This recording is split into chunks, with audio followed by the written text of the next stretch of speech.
Hello everyone, we're here to talk about power supplies on a computer. I happen to think power supply is one of the most critical things for a computer.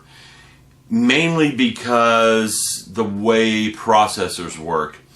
Now, why do we need a power supply? Because the voltage from the wall is 120 volts and your processor wants somewhere between 1.5 and 2 volts. There's a huge difference there and the voltage has to be dropped. You can't just use a voltage regulator because the wall voltage is AC and the computer wants DC. And processors are actually quite fragile things. You don't want the voltage jumping up and down and moving around. So you want a very steady voltage on that processor. Some of the lower end processors like the i3s and your lower end AMDs can handle those voltage changes, but the upper end ones can't. So the power supply becomes more and more critical as your processor gets more expensive. I mean, that makes sense, doesn't it? An old VW Bug can handle a lot of changes in environment. When I say old, I mean 1970s. Well, a newer car cannot handle those things as readily because it's not as robust of a system. Now, when I always spend good money for power supplies, I don't go cheap here. It's the one place I will not go cheap on any computer is the power supply. Because, again, like I said, voltage regulations just are not, voltage changes are not good for your processor. Okay? So let's start talking about power supplies. I have a couple in front of me. I could move the camera and probably should, but I don't like to take cuts in my videos. So yeah, let's just drag the camera over because that's readily easily to do. And change the position of the camera so we can see things. Okay? Now, I gotta move it a little bit more. Sorry for the shakiness of the camera, but it is what it is. I don't want to take cuts in the video, so I'm gonna raise the camera up some too. There we go, and we can hear that 2-year-old downstairs just going crazy. She was up here and causing me a lot of headaches. Okay, what we have here is a new power supply. This one, or PSU as they're calling them. This one is brand new. It's EVGA power supply. It is a 1,000 watt power supply. That's what the 1,000 means on there. 1,000 watt gold power supply. Okay, it's got an 80 plus gold on it. I just went for the best reviewed power supply I could find on Amazon and Newegg. And this is the one that turned up, which surprised me because in the past, and granted this was 6 years ago, it was 6 years ago I really got out of building computers. My power supply of choice was an Antec, and this was one of their top end power supplies. It's a 750 watt power supply, okay? Yeah, there is a massive mess of cables coming out of the back of any power supply. Anyhow, it has its ratings. All power supplies put the ratings on the side of them, what voltages it'll supply at what currents, okay? Now, when you're looking for a power supply, first thing you should notice is how heavy it is. If you pick it up and you're not grunting a little bit, you're probably getting a bad power supply, okay? I'm just saying you're probably getting a bad power supply simply because weight does matter on these issues. Another thing to look for is how the fans are seated in the cooling part of the power supply. If you notice, this doesn't have a rounded cage around this fan. It has a square cage around the fan. That blocks air leaks. Another thing to notice about the fan blades is that they are pretty continuous. In other words, they overlap themselves a little bit. And this is a 6-year-old power supply. This was designed well back then. It has a cooling area. This goes to the back of the PC. That's where the plug is, so you can tell. Okay? This thing is heavy. It weighs at least 4 or 5 pounds. What the cheaper power supplies have a lot of these cables coming out of them because these are the supply cables to the PC. Okay? Then they have optional plugs here. These optional plugs are for extra cables if you need them. Again, this is a 6-year-old power supply. They just started doing the plugging 6 years ago. Okay? So your modern, your newer top-end power supplies are going to look a lot different. So let's take a look at one of those real quick. Let me put this Antec power supply on the floor. The Antec power supply is still good and will probably be good for years to come, simply because of the nature of it. And I bought a good one. I have a computer downstairs with a bad power supply, so I will be able to replace that power supply with that Antec one and get that computer running again, and my mom will be happy because all of her save files are on there. And I have not had time to pull any of the save files off. Okay, now, this is what they look like now. One cable coming out. This one cable supplies power to the motherboard. There is a pin connector on the motherboard that looks like this. These pins are asymmetric, which means that some of them are square, some of them are rectangular, some of them are oval. They're all different shapes, so you can't plug it in incorrectly.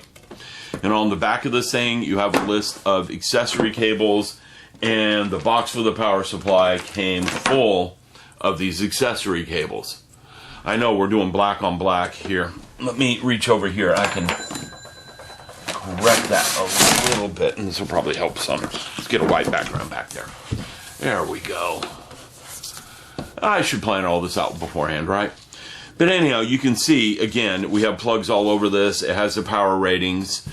If I were to actually dig into this thing and start looking, and if we look here, and I bet I can get this thing to zoom in enough, you can see inside there a little bit. You can start seeing the metal windings and the iron cores around those those windings are around an iron core. You can start seeing all that, what makes the power supply so heavy. The lighter power supplies are using capacitors, and they're using some other things to true up the power instead of iron cores, which makes them a little flaky, to be honest with you. And the cheaper methods do tend to wear out over time, whereas these copper windings around an iron core won't. So, again, you're looking for a power supply, look for one that's heavy. Check your reviews online. That's easy to do. It's real easy to check your reviews online, okay? If you're going higher end, you're going to look for something with removable plugs. The plugs are labeled. Again, they are asymmetric pins. You can't plug the wrong plug into the wrong thing. It just won't work, okay? The reason you do this is for cabling inside the case. Too many cables restricts airflow, which restricts cooling. So that's why they have the option for the removable cables these days. And the inside the case can look really nice and really neat instead of a mess of wires and cables everywhere. Okay? This has all changed a lot in the last 6 years. It's all improvements, in my opinion, since I've looked at this. Okay? Now, do I need a 1,000-watt power supply? No. I bought this under an emergency, sort of, in my mind, because my computer died and all my critical files for work are on that computer, which means I got to get it running. You know, I've been without it for over a week now, and it's causing some headaches with work. But getting back to this, no, I didn't need a 1,000-watt power supply. Obviously, the last one I pulled out was 750 watts, and it was more than adequate. The difference in price wasn't that significant between 750 and 1,000, so I just opted for the higher power supply. It's going to consume power, yes. It's going to consume more than the 750, yes. It does have an echo switch on it, but the echo switch is inside the case. Right now it's on. I can click it off. I need to read the owner's manual to find out exactly what that echo switch is. I do have the owner's manual at my feet right now, so that doesn't take too much to look up. Oh boy. That tearing was me tearing the box apart, and I didn't want to do that. I've had to keep this box away from the 2-year-old because she loves to play with the cables inside of it. Okay, now looking in here, we have a lot of different characteristics going on. It says what the gold does. It says voltages and everything, so let's read through this. I gotta get my cheater glasses. It says that DC output is 5 volts, 3.3 volts, 12 volts. Max output is 24 amps. Okay? And it lists different outputs for different channels of the power supply. Okay? And there are a lot of different things here in a lot of different languages. It's telling me my cable configurations and what voltages and all sorts of things it has. I do have some Molex connectors. Molex are the old style connectors. They're hardly used anymore. Mainly fans use them these days. Okay. I'm looking for the Echo mode. Oh, what is the Echo thermal control system? The Echo thermal control system, when enabled, allows the fan on your EVGA power supply to shut off during low to moderate operation loads. The EVGA power supply's fan will automatically turn on when needed based on the temperature the power supply reaches. The fan will also increase in RPM when needed based on the load operation being requested from components and connected. This prevents unnecessary rotation, reduces ambient noise levels, and will increase the lifespan of the fan due to the fan not spinning when not required. Okay, now, if it says note if you disable it, I'm going to leave that on. I don't see a reason not to have that on. If you disable it, the fan always runs at full speed. So I'm going to leave that on. It's good to know what that is. Okay? Now, reading through the rest of it, it's your standard power supply stuff, and I'm not going to worry about the rest of that because we'll go over that as we put things together. There's your discussion about power supplies. Don't skimp on this. Get a good one. You don't want this failing. When they fail, they can send voltage spikes to the computer and cause other components to fail. All sorts of nastiness can happen. So just get a good one. You won't regret it. Good ones tend to last quite long and are worth the money, in my opinion. All right, I hope you're enjoying this series on computer parts and what to buy and what not to buy. I'm not trying to pimp out necessarily the parts I bought. When I get to those, like the CPU, I've already done the CPU video. Like the motherboard, the video card, that sort of thing. I'm going to talk about pros and cons and why I got those specific parts. But again, I'm also going to talk about quality because quality does matter here for the lifetime. If you're just buying something to throw together really fast, then don't worry about quality. You'll be fine. It'll last a year or two. I'm building this thing to last 5 or 6 years. That's why I'm dumping the extra money into it. Over a 6-year lifespan of the computer, that breaks down to $200 a year. Now, if I buy a $200 PC every year, I'm going to be throwing those away every year. If I buy a $600 PC, I'll be replacing them every other year. So in the long run, I'm saving money by doing this, in my opinion. That's just been the way things have worked for me. I don't feel the need to upgrade the computer as often. But anyhow, I hope you enjoyed this. I will talk to you all later.